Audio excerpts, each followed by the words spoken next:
कानून कुदरत ये है कि हाइड्रोजन और ऑक्सीजन मिलेंगे तो पानी बनेगा, लेकिन कुदरत ये है कि इसके बगैर भी बन जाए। कानून कुदरत ये है कि पानी के अंदर छलांग लगाएंगे तो पानी डबो देगा, लेकिन कुदरत ये है कि मूसा अलैहिस्सलाम और उनके सारे साथी पानी से गुजरे तो ना डबोए। ये कुदरत है।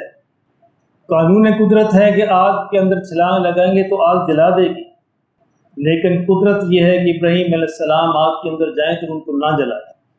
तो ये सारी की सारी चीज़ें अल्लाह की मखलूक हैं। आग भी अल्लाह की मखलूक है, पानी भी अल्लाह की मखलूक है, हवा भी अल्लाह की मखलूक है, समुंदर, पहाड़, दरिया, पत्थर, शजर, हजर सारे अल्लाह की मखलूक है। और अल्लाह जब चाहे, जैसे चाहे, जिस तरह चाहे, जितना चाहे अपनी मखलूक को इस्तेमाल कर सकता है। कौन उसको रोक सकता है? ये उसकी कुदरत है।